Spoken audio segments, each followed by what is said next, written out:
What's up, guys? My name is Jack, and after having just spent over $2,000 abroad on a little vacation, I decided to spend even more money on a slightly better microphone for these silly little YouTube videos. Oh, and this is Daisy. Daisy, say hi if you can. There you go. Oh, and welcome to another Elden Ring challenge run. So this one's fun. I did Frenzy Flame only for the DLC and also for like half of the main game. Essentially, even though I have like a bunch of different characters and I've done the Frenzy Flame ending many times, I didn't have a Frenzy Flame seal on any of them somehow. I don't know where it went. I really don't, but yeah, so I did half of the main game in order to get the Frenzied Flame seal, and I'll just put that in the video because why not? That being said, if you want to skip ahead to the DLC, you're more than welcome to. I'll put timestamps in the video so that you can skip ahead and do whatever. So what are the rules of this run? So at first, I was going to do just the new Frenzied Flame items that we have. You know, the perfume bottle, the matting hand, the torch, and Mydra's Flame of Frenzy, Mydra's, I don't know. And throughout the main game, I did just use these new items, but then I got bored in the DLC, and I figured it would be more fun to just use all of the options that I have with Frenzied Flame, just to add some variety. The other rules, no spirit summons, except for a few notable battles, Egon being the most notable, and all remembrances for the DLC. We of course start off by speaking to Irina, and then speaking to her dad over here at Castle Morn. Before we have to end his life, this is necessary, by the way. I'm not just doing this to be mean. Well, I suppose it's not necessary, but it does make our time here a little bit easier and a little bit quicker. And I'll explain why in a little bit. I also would like to mention that I didn't fully upgrade these weapons at first. This is New Game Plus 3, and I just upgraded them to Plus 3, just to make it a little bit more difficult at first. I didn't want to just blow through the first couple bosses with no problems, because that's not really fun to watch. So we start off, of course, with Margit, and I really wanted to try out the perfume bottle first. So I had never really used this in my couple of DLC playthroughs, but it's really fun. I think it's a really cool weapon type, and I'm really glad that they added it. It also does some really decent damage, and Wall of Sparks, the Ash of War that I have on it, did really well as well. Now, Mydra's Flame of Frenzy is honestly probably the best frenzy spell in the game, in my opinion, at least if you're looking for consistent damage. Frenzied Burst, that the sniper shot, is also really, really good. You know, Mydra's Flame of Frenzy just does more damage over time, so if you have a big opening, it's really solid. Now, the torch also has a unique Ash of War known as Feeble Lord's Frenzied Flame, and it sucks so much. It's just an infinitely worse version of Mydra's Frenzied Flame spell. It does basically no damage, and it's just not a good time, so I barely got any use out of that. Of course, I died trying to get through the castle to get to Godric, but, you know, that always happens to me. I suck. And if you guys notice in the top left-hand corner, I also have very low vigor, even though this is New Game Plus 3. And that's on purpose, of course. Again, I wanted to make this a little bit more challenging in the base game, and I wanted to see how far I could get with low vigor, so I think I'm only at 20 right now. And we'll see how far we can go. Now, we also have access to this little, I believe it's called the Surging Frenzied Flame or something like that. It's a little consumable item that we can use, and it kind of sucks, not gonna lie. But I still wanted to try it out. Now, I used Mydra's Frenzied Flame for most of this Godric fight. Again, just because it's a really good spell, it speeds up this process. And we're more focused on the DLC playthrough rather than the main game, so I'm just going to skip through these pretty quickly. And surprisingly enough, I did lose a few times to Godric right here, which is crazy considering how easy of a boss he is and how readable his moveset is. So that's embarrassing. But after a few tries, we get through it without too many problems. But still embarrassed that it took me even a few tries to beat him. So Flame Grant Me Strength is our best friend during this run, and that's because it buffs both our physical and fire damage. If you have a weapon that does both physical and fire, like the Matting Hand, it gets twice the buff. So I think it's 40% damage for 30 seconds. I could be wrong, don't quote me, that sounds right. Vike's War Spear also gets that big buff because it's physical and fire as well. So that is a great weapon for us too. After defeating Godric, we start to make our way to Liurnia, and on our way we pick up a Shabriri Grape, which we give to Hyetta over here, who is a resurrected arena possessed by the Frenzied Flame or something, I don't know. Hi Daisy. So we give her a Shabriri Grape, and we find another nearby, give her another. These are eyeballs, by the way. We pick up our third one from where we defeated Irina's father, and that's why we took him out early right there, just so we could get that grape a little bit easier. Give it to Hyetta, of course, and then she asks for a fingerprint grape. Now, there's only one spot to get a fingerprint grape, and that's the Church of Inhibition. On our way up, we of course see this beautiful Frenzied Flame, and genuinely it is terrifying, but also very pretty to look at. So we stare at it for a bit, go a little bit crazy, and then run into Vike up here. Now Vike, like us, was a Tarnished who is a Lord contender. He is also vying for the Elden Ring, and he also found the Frenzied Flame and used its power in order to try to save his maiden. He went a little bit crazy, and he never ended up getting the Elden Ring. After we take Vike out, we do get that fingerprint grape. He did defeat us a couple of times, but yeah, we did get it eventually. Again, we are pretty low vigor for New Game Plus 3, but after that we make our way into the Academy, and we fight Moongrim.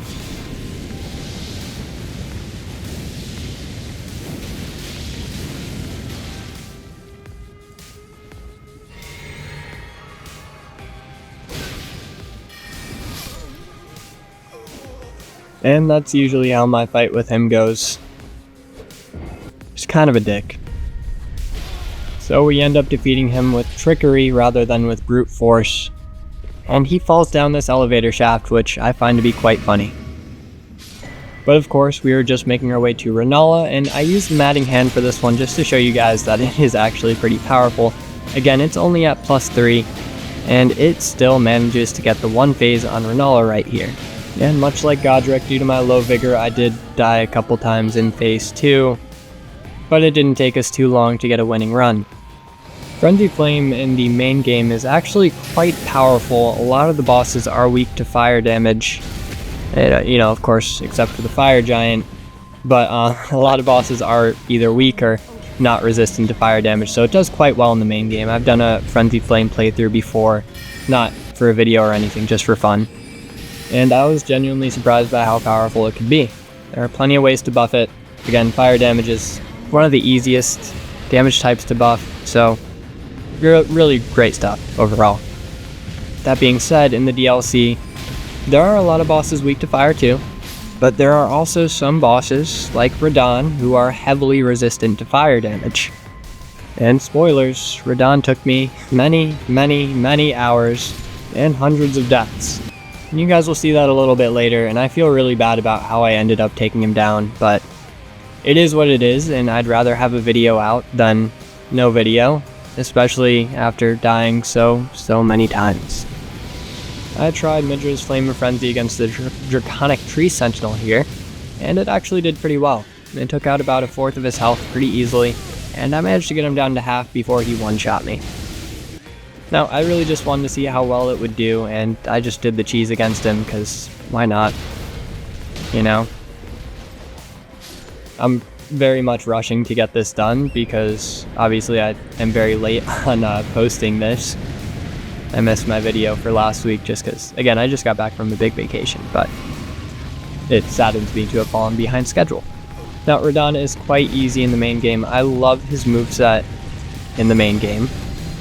It's just always has made a little bit of sense to me. It's always pretty easy to dodge for me. Generally, I do make some mistakes, of course, but I find this fight to be very fun, especially when you don't use any summons. Just because, I don't know, I just vibe with his moveset, like I said.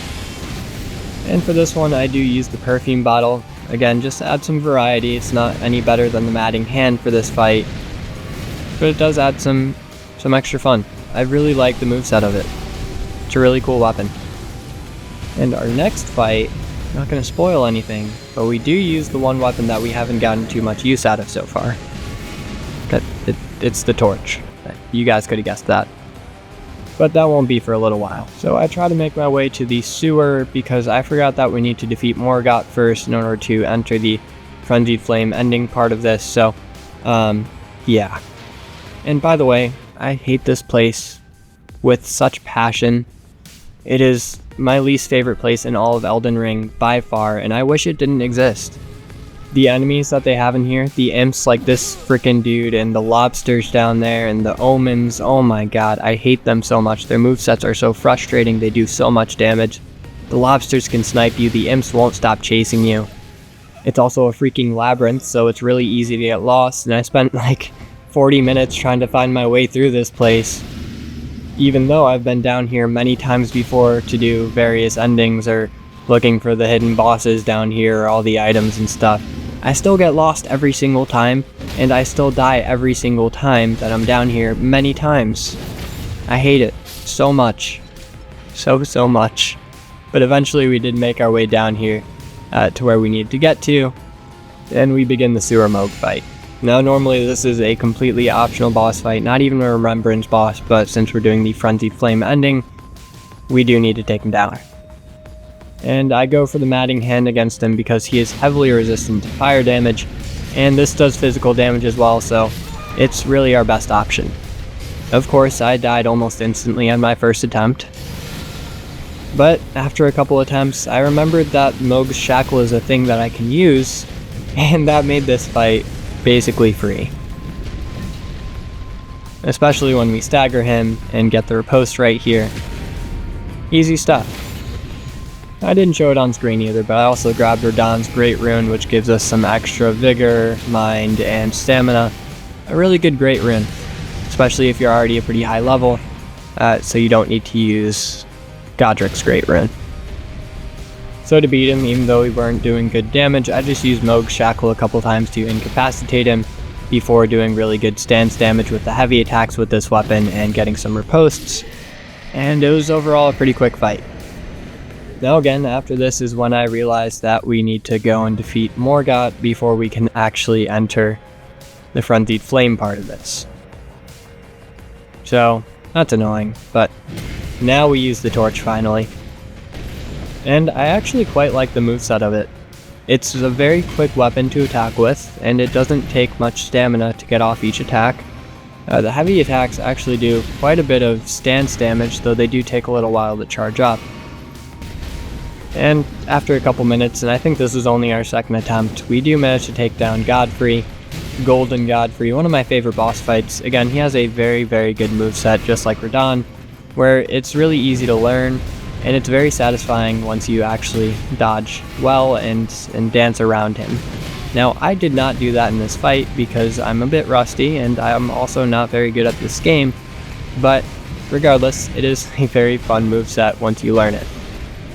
Our next big fight is of course Morgott, and I'm not very familiar with his moveset, even though I've beaten this game over a dozen times now, maybe even 24 times. I just suck at Morgott's moveset. And I use the Matting Hand just because that's the best weapon that we have currently against him, and for once I don't really have too much trouble with him. Once we get him into phase 2, and he uses these sword attacks, we can use Midra's Flame of Frenzy to deal really good damage while he is busy.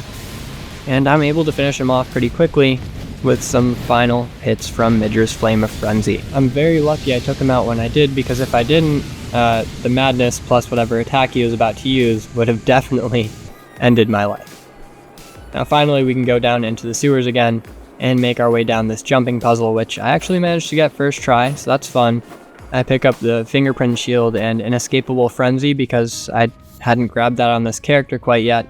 And that one is actually going to come into a great deal of use, especially in the DLC.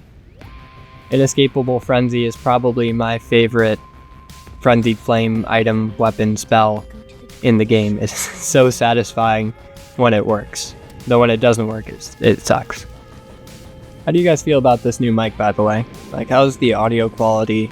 I don't know if any of you have seen any of my previous videos, but in general, is it good? Was this worth me spending money that I don't have on it? Let me know in the comments. But finally, we can be just about done with the base game, because we do accept the Frenzied Flame into our hearts, and after that we're able to grab the Frenzied Flame seal from Hyetta.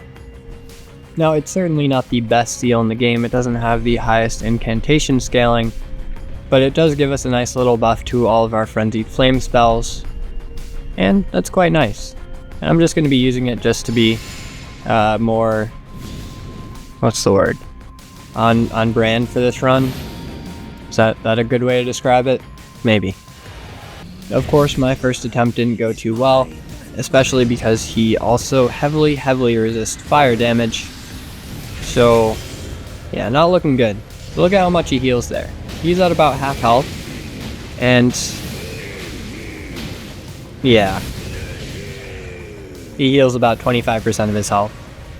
Not fun. So I ended up giving it many attempts, but I just wasn't getting lucky enough to beat him. Since our only options deal fire damage, we weren't getting off too much damage, and even the stance damage that I was able to do to him with the Matting Fist or Matting Hands just wasn't really enough. Especially when he healed up in phase 2, it negated any damage that we had done to him. So it was a quite annoying fight, to be completely honest, and eventually I resorted to using something that I wanted to save for emergencies. Now this is the only fight in the game that I ended up using it for, and it is the Great Sword of Damnation. Now, this is not a Frenzied Flame weapon, though it is wielded by the Lord of Frenzied Flame, Midra. So I thought it was, on brand for this run, and I thought it might be okay to use it, especially because this is more about the DLC than it is about the base game. And good lord, the difference is incredible. Since he doesn't resist holy damage like he resists fire, we're able to deal so much damage very quickly. We get a nice little stance break, take him down below half, and very quickly he is on his last legs. Now of course I do almost die a couple times because I'm not good at this game, like I keep saying, but we do manage to take out Moog, and we're finally able to access the DLC and truly begin this run. Oh, also, I don't like the Ash of War for this weapon, it's not fun. It's just so inconsistent, for me at least. Maybe there's a way to make it good, but I think it's just a skill issue on my part.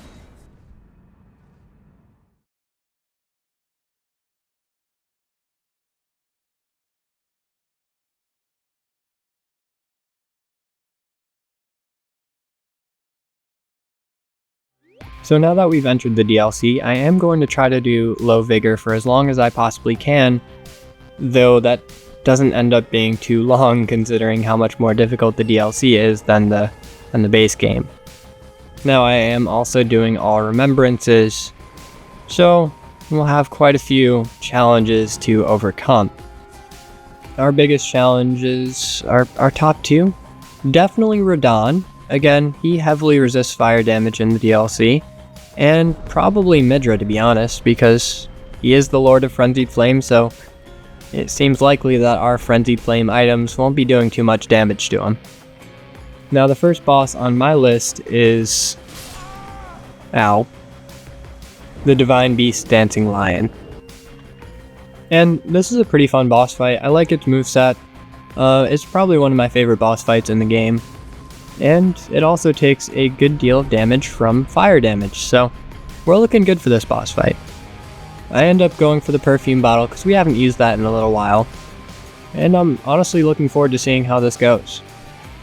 Now before I start the commentary for this boss fight, I'm going to take a break from recording this voiceover and make some breakfast because I'm pretty hungry, and my brain is starting to get slow and not good at this, so I'll be back. Okay, I'm back. That was some good food. I made some avocado toast with like cheese and avocado and... Hi Daisy. Hi. Sauteed onions and something else, I don't even remember. It was quite good. The perfume bottle did do some really good damage to him, and I swapped over to the Matting Hand just to see if that was any better or any worse, and it was about the same to be honest. But it does give us poise damage, which is really good. And that's the main drawback to the perfumes. They don't do like any poise damage. Like you're almost never going to get a poise break with them. So I was just fishing for a poise break, maybe finish them off a little bit quicker. And this is only my first attempt, by the way, so this is one of the few bosses where I actually beat them on my first attempt during this run. So after a few heavy attacks, we do manage to get that poise break and take him down. Good fight. Next we're heading to Castle Ensis to face Rallana.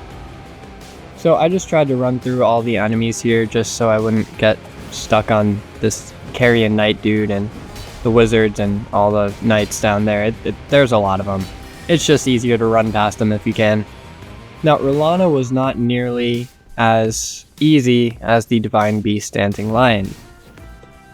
This one took me a few tries. I, again, don't really have a lot of vigor right now, and her combos and attacks do quite a bit of damage. Now I started off with the Matting Hand, of course, because, again, that does physical and fire damage as well as decent poise damage, so it was really our best option for this fight. The buffs I've been using, by the way, of course, the Wondrous Physic with the Fire tier and, maybe the Poise tier for some boss fights. I've also been using Golden Vow, of course, and Flame Grant Me Strength, as well as the Aged One's Exaltation, the talisman that gives you some extra attack power if Madness is within the vicinity, which we can activate on ourselves via any of the Madness spells. And for my first practice run, I did manage to get her down about a third of her health, and it didn't go too bad. I started to learn her moves again, and I was getting a bit more in practice. But after a while, I got annoyed. I kept getting 1 or 2 shot by her attacks, her combos kept destroying me, and I opted to get some higher vigor. I doubled it, and now instead of at 20, I'm at 40. Which I wouldn't call high vigor, but it's certainly not low vigor, and even with extra vigor it took me a few more attempts to finish this fight. Her little Carrion Greatsword combo is great for getting an attack off because she does the big downward slash and then the side slash, and then there's a good opportunity to get one hit off, and after a couple of jump attacks after that, we managed to get a poise break and finish off Rallana.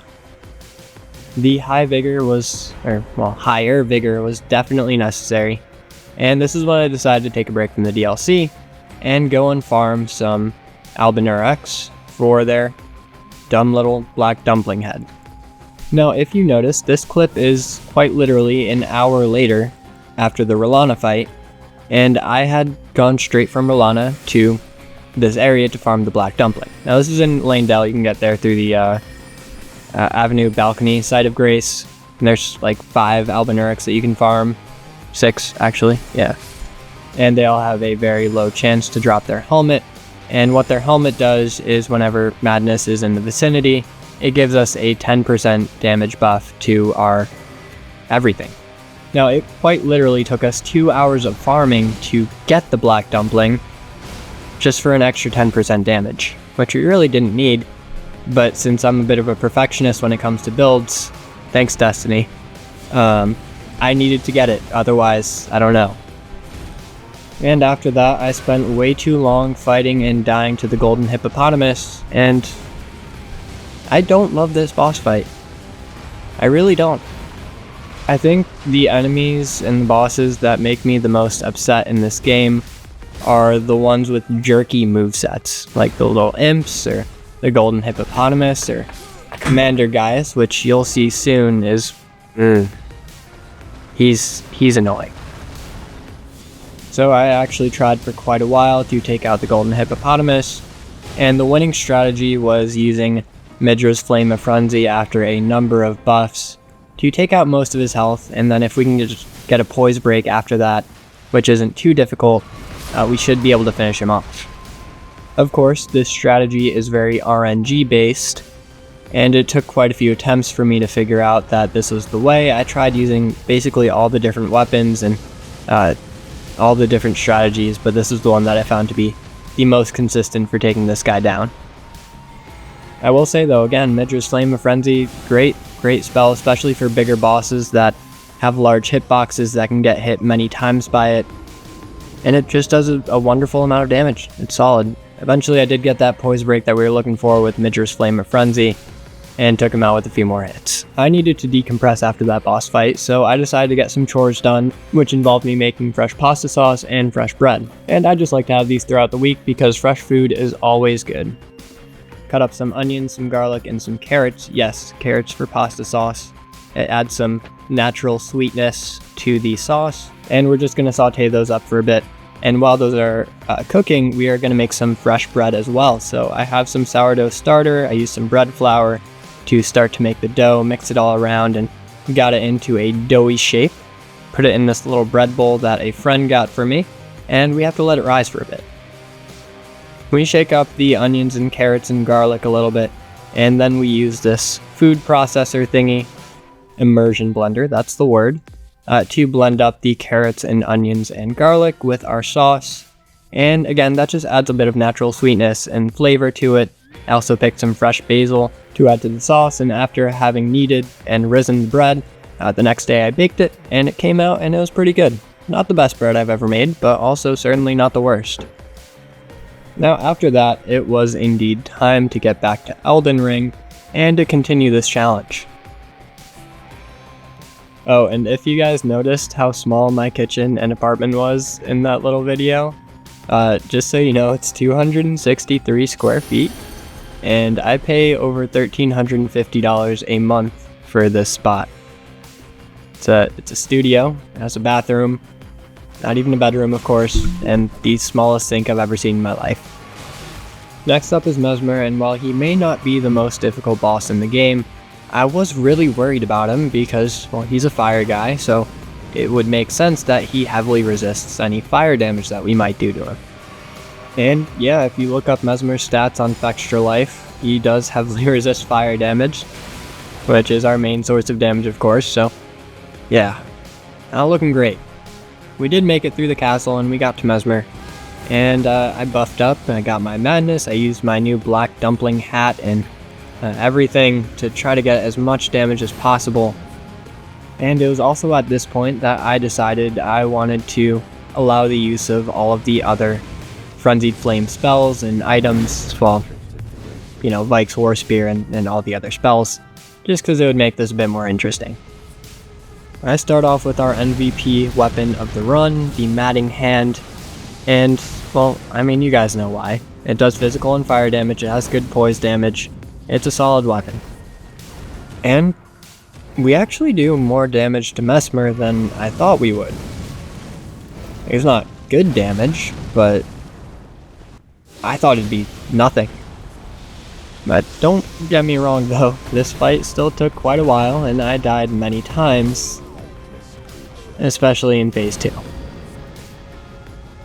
But after getting the hang of it, I got my phase 1 skills back from Mesmer, and I was able to consistently get to phase 2, using heavy attacks mostly. With that in mind, I also equipped the Axe Talisman to increase the damage of our charged heavy attacks, and it was pretty easy to poise break him with those.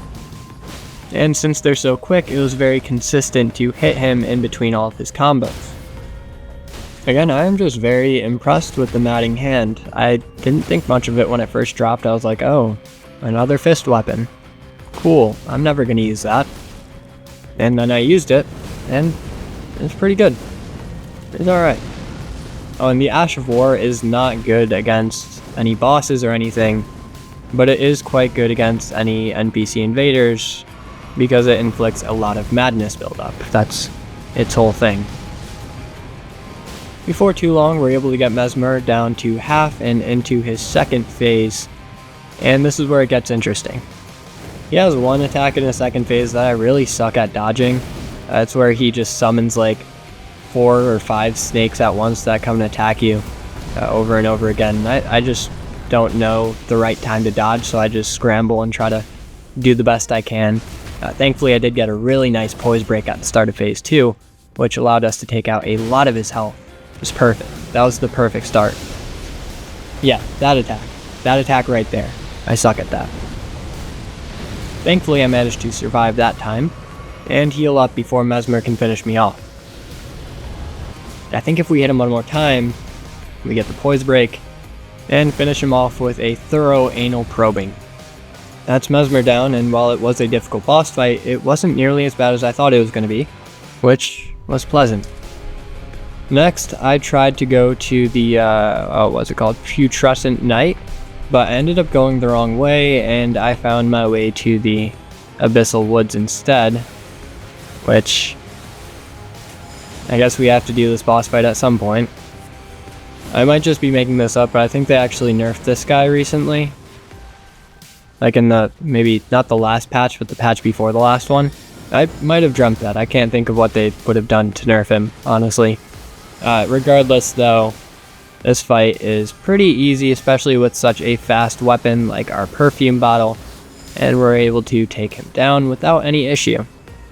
And we make our way into the Abyssal Woods and find our way to Midra's Manse, our home. And God, I love the Abyssal Woods. I wish there were more items there, like little bosses hidden around the area, but so beautiful. And we break out Vike's War Spear for this fight, and of course we start off by ending the life of this poor little monkey before he unfortunately transforms into the Lord of Frenzied Flame.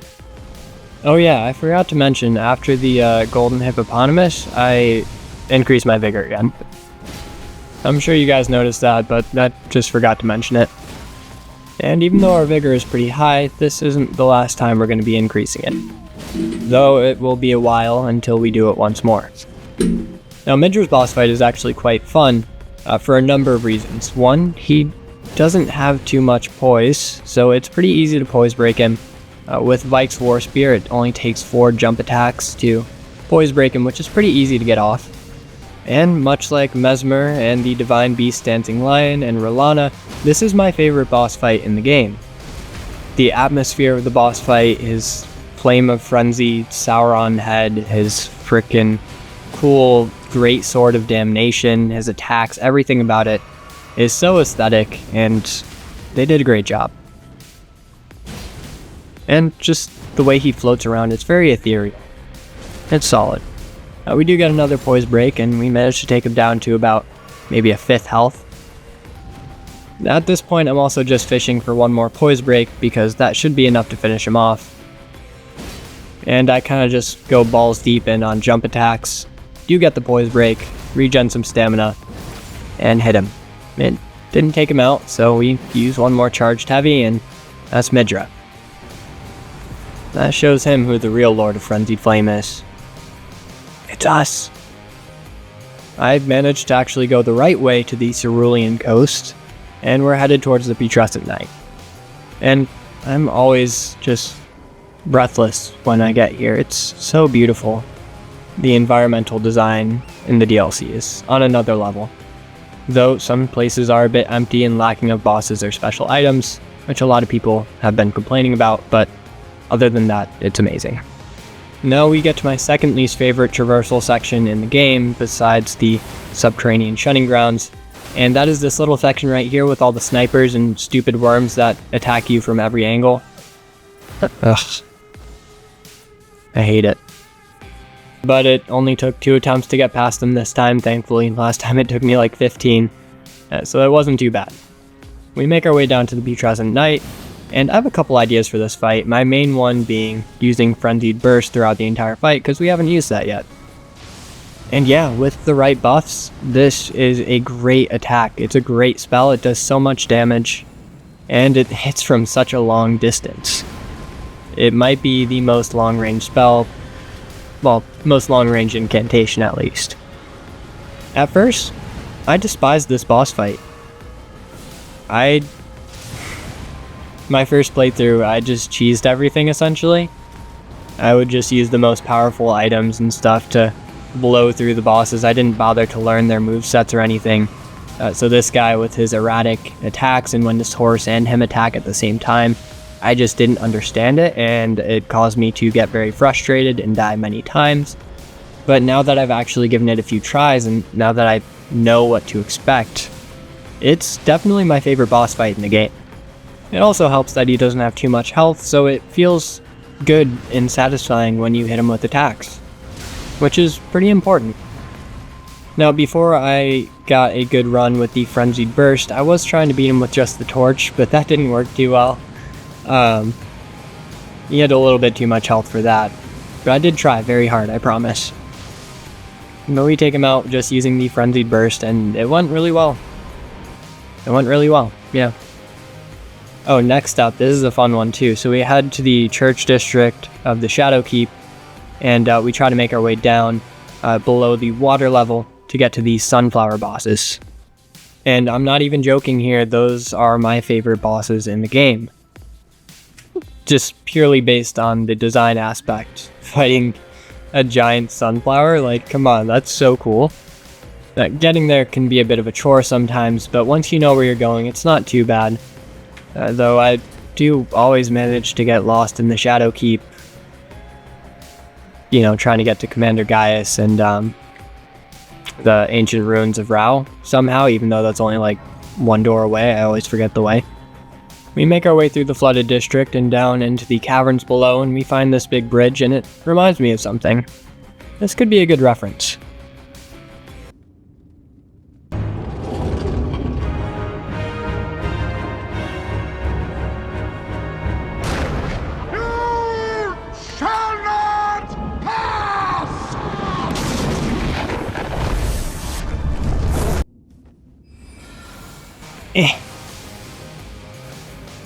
God, I really hope I don't get copyrighted for that.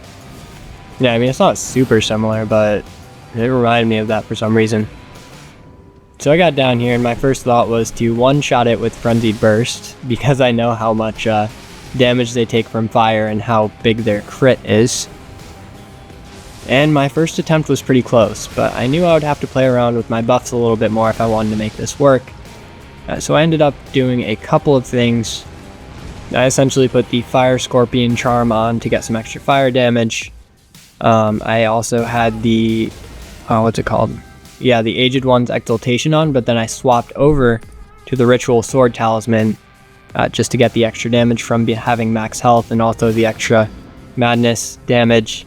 You guys know, I also put on a different seal with better incantation scaling, and that was barely enough to push us over the edge in order to get the one shot on this Erdtree avatar. And it was very satisfying. Now, this certainly wouldn't work on the second one, which has a significantly higher health pool, so I just end up using the perfume bottles, just because it's been a little while. You know, it was about time to swap things up and use something other than the fists. And yeah, again, they take so much damage from any type of fire. So as long as you hit their big sunflower head with fire damage, there's almost no way that you can lose, unless you're just not dodging their attacks, like I am. Yeah, I don't have any excuse for that. That was embarrassing. Yeah, so there's 3 Erdtree avatars that spawn in. The first one has very little health, the second one has a significantly higher health pool, and then the third one also has pretty low health. And he also does this big AoE attack that leaves him stunned for a little bit afterwards when he spawns in, the third one. And he's really easy, so as long as you can get past the first and second one, it's basically free. And if you ever have any trouble with these guys, just fire. Fire. Just any fire. Fire. Oh, also, every time you take one down, you can repost their big sunflower face. I didn't know that until a YouTuber pointed it out in one of his challenge runs. I don't remember who. It's probably Bushy. No, it wasn't. It was, he's my favorite too. Hang on. No, so it was Press Continue. I don't know if you guys have seen his channel, but he is by far my favorite challenge runner and commentator for the Soulsborne and Elden Ring series. He has such a way with words, and his puns are immaculate. Genuinely the best. I love watching his videos so much, just for the commentary. And he's also very good at the game. So I would check out Press Continue. Like, he's so much better than my content. Check it out. So I did make it through the labyrinth in the ancient ruins of Ra. I don't know how to say that.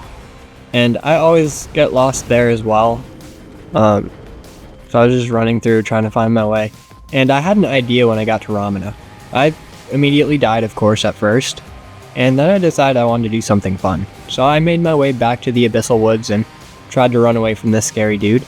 Eventually I managed to escape, and we found this cookbook here. Now I wouldn't expect you to know what every cookbook allows us to craft, but this one allows us to craft the hefty frenzied flame pot. And after farming a bunch of winter lantern flies, I was able to craft 9 of them. And I wanted to beat Ramana just using these pots. And that was a mistake. Ramana is the most awkward boss to try to use a mid-range weapon against, or spell, or anything. She has a mid-range weapon, and her big centipede head and scorpion tail can flail around and hit you from where you would normally throw pots. Furthermore, if you try to go further back and throw pots from a longer distance, she has very good ways to close the gap, making it quite awkward. This is a boss that I think is meant to be fought really up close and personal. So I genuinely tried many times to even hit her with the pot, and I didn't have much luck until this run where I was fully buffed up and I threw my biggest pot and I had some oil on her so she would take more fire damage, and it only did 3,000 damage to her. Which isn't that much at all. So I gave up on my pot idea and I decided to just go with the perfume again. Yeah. I tried, trust me. I spent probably like 30 minutes trying to chuck pots at her and failing because she would hit me mid-throw and I would miss, and it's just not meant for this boss fight. I tried. And even fighting her the way God intended, I still had some trouble and I still died quite a few times trying to finish her off with the perfume.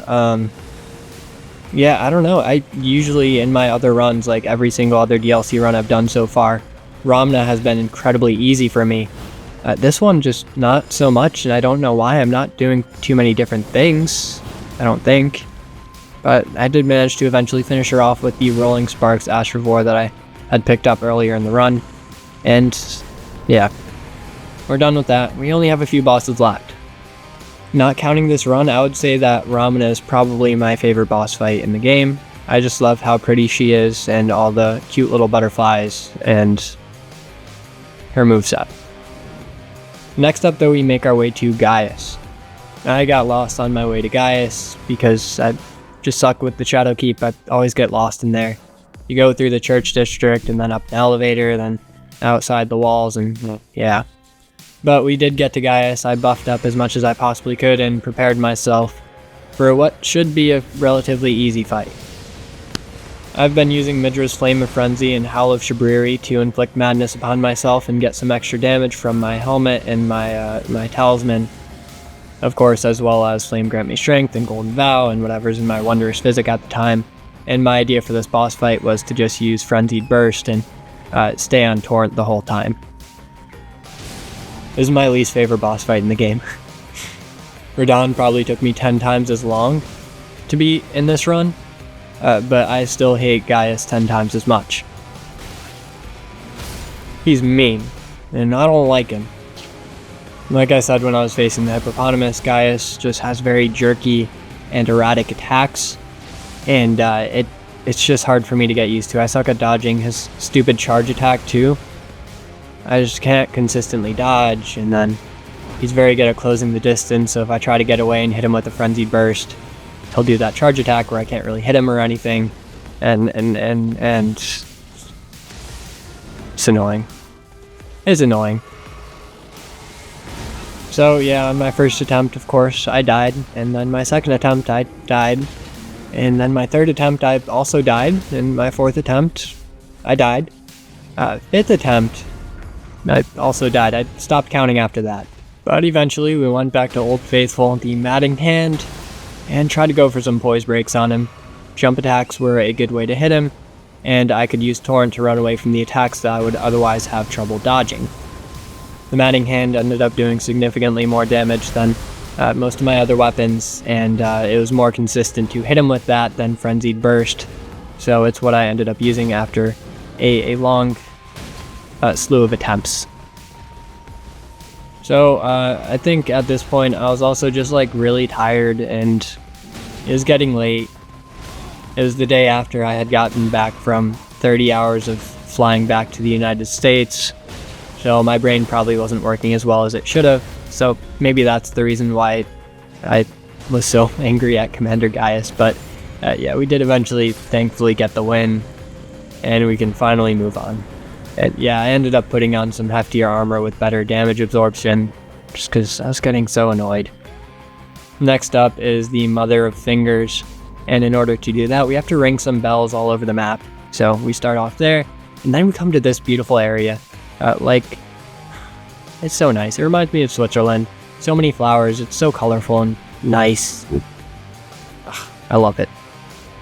After ringing these giant finger bells, we go back to the big church, and underneath the priest guy's chair is a secret passageway that leads underground, and then we get invaded by this lady, and I put on Inescapable Frenzy for this, actually, just because I wanted to get some good use out of this. I love this spell so much. And yeah, it only took like 2 of them to take her out. It's so funny. It's so satisfying to use this spell. You can only use it against like other Tarnished or like NPC invaders or whatnot, any like human enemy. So it's not very useful against most bosses, or like any bosses except for Gideon, but it's fun. Immediately after that little mini boss fight, I challenged the Mother of Fingers, and since there's no Site of Grace nearby, I was out of all of my FP and down a flask of Crimson Tears, but I was like, okay, why not? I pulled out Vike's War Spear, just because we haven't used it in a while, and it was doing really good damage. I was genuinely surprised that we were doing good damage, especially because we weren't fully buffed, because again, we didn't have any FP left, so... Now, I wouldn't say this is my favorite boss fight in the game, but it's certainly not my least favorite. It's pretty middle tier for me.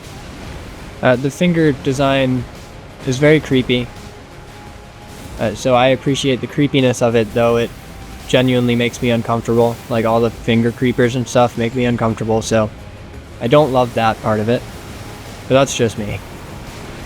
I do like all of her magic attacks, though. They're very, very cool. I like the purple flames and the big laser beam. And I thought this attack was never going to end and that she was glitched, to be honest, because it just took so long.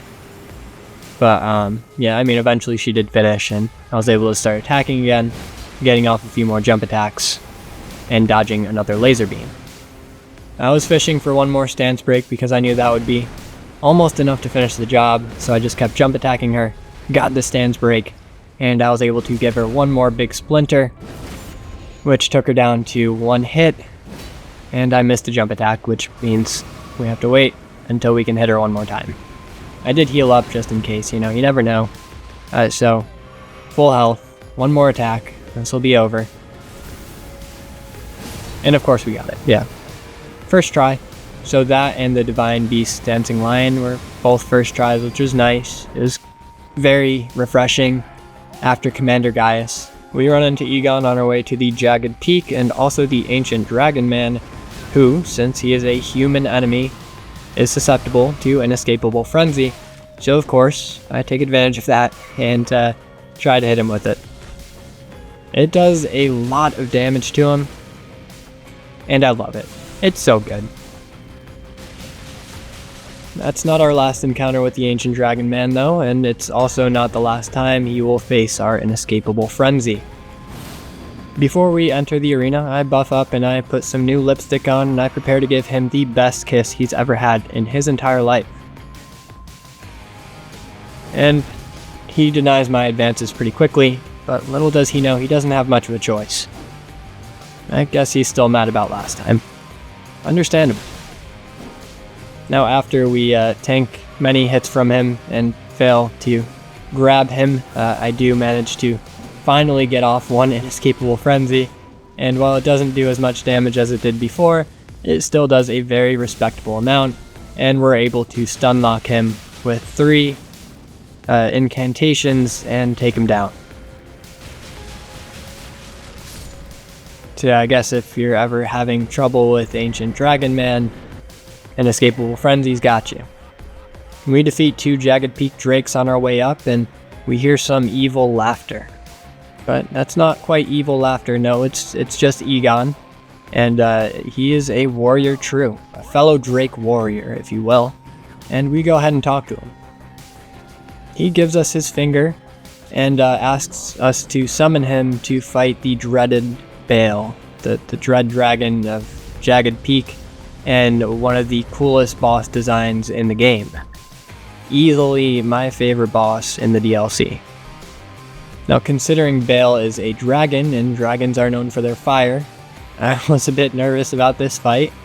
I didn't think that this was going to go too well, especially because he is considered to be a later game boss, and he's terrifying. So before entering the arena, I of course use as many buffs as I can possibly get to try to get as much damage as I can, and I am also of course using the Matting Fist, or Matting Hand, I forgot what it's called. Yeah, the Matting Hand, just because, you know, that's our best weapon, by far. So we summon Bale by entering his arena, and then I look for Egon. I know, Spirit Summons, bad, challenge run, but this is Egon we're talking about, and I'll never not summon him.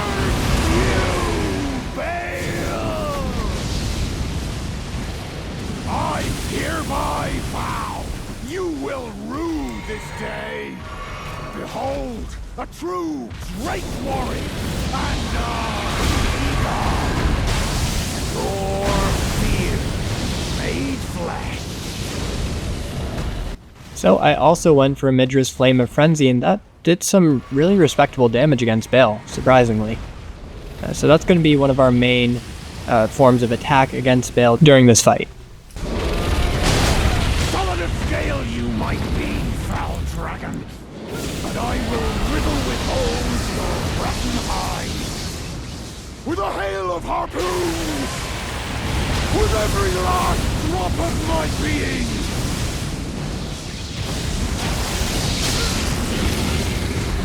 And if we do manage to finish it off, that would be our third first try victory in this DLC, which is not bad and pretty impressive considering who we just beat. That was good.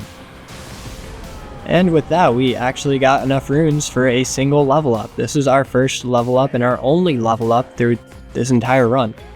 And I just added 1 extra point to vigor. Thanks for your service, Egon. Thank you. My god, would you look at the time? 10 hours and 40 minutes. This is long. I guess it would be like 2 hours shorter if I didn't grind for the black dumpling. But still, that's a lot. But with Bale dealt with, we're actually on the last boss. And we have to run through my second least favorite traversal section in the game. And of course I die here. Multiple times. Actually, third least favorite. My second least favorite, you saw that earlier, that was in the Deep Stone Crypt, Deep Stone Coffin. I really wish Bale was the final boss though, just because I love him so much. His design is so cool. His flame lightning, like, that's sick. Definitely my favorite boss in the game. Now, for these 3 NPC invaders, I had a plan. And that did involve me summoning an invader of my own to help out, just because I really didn't want to deal with this boss fight for too long. I'm sure you guys have already guessed my plan. We're going to use Inescapable Frenzy as often as we can. If you didn't know, it does give you iframes when you're using the attack, which means you're invincible. That's all that means. So, yeah, we just use this a bunch to everybody. Thankfully, our little companion right here has distracted them enough so that we can get these attacks off without getting triple teamed in one shot by everybody. So that's why I summoned him. But yeah, we just used a bunch of Inescapable Frenzies and eventually they all fell to our madness. And finally, we are on to the last boss. Radahn. Good God. I don't have words for it. Like almost every other boss in this run so far, I died almost immediately on my first attempt.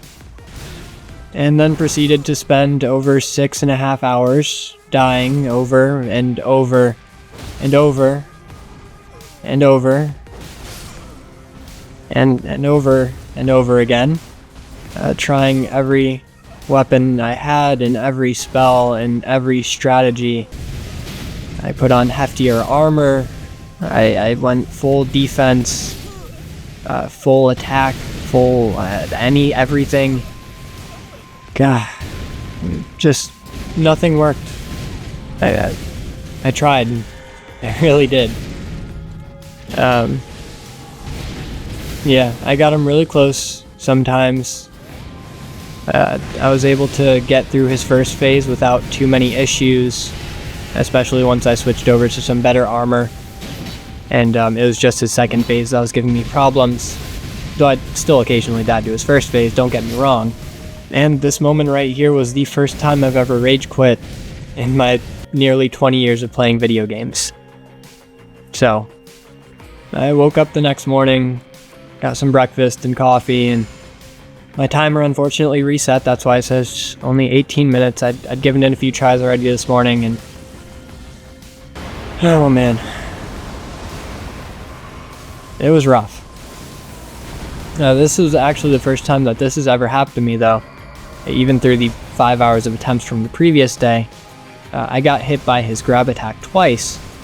And if that's happened to you before, if you've seen it, then you know what happens. But if you haven't, well, give it a watch.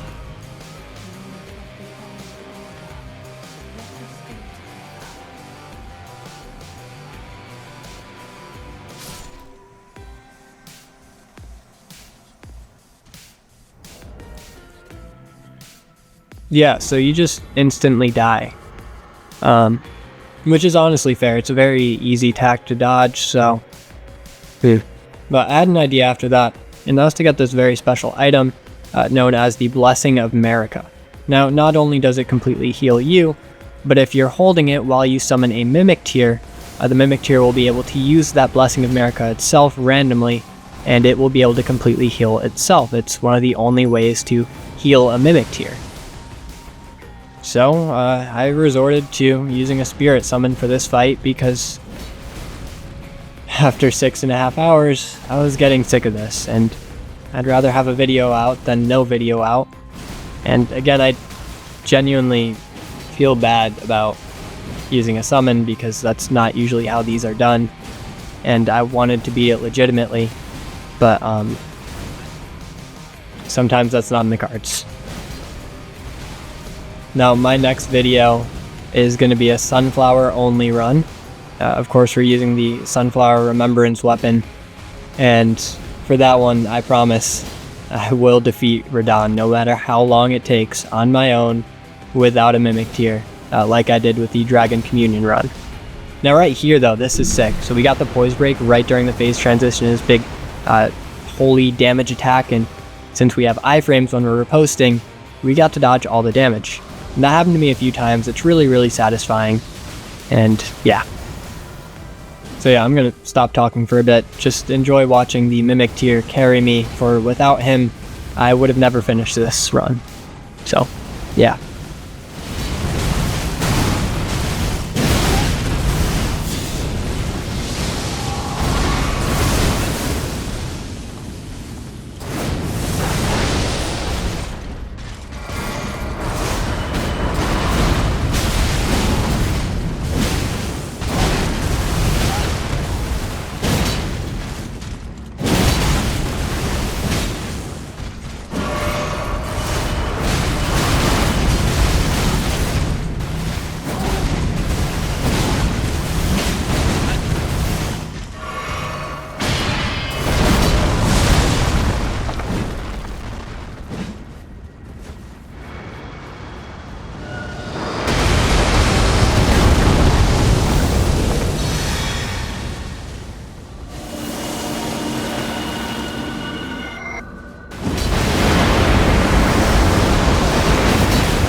This fight quite literally drove me mad, which is theme appropriate, and after 6.5 hours we were finally able to defeat Radahn, though I would call this a failed run due to our use of the Mimic Tier. Now if you guys like this sort of content, go ahead and subscribe. I'm so freaking close to being able to make money off of YouTube, like less than 300 subscribers, so I can turn this into a part-time job and make even more and better content for you guys, so that would be amazing. If not, that's fine. Your viewership is quite enough for me. Have a good one.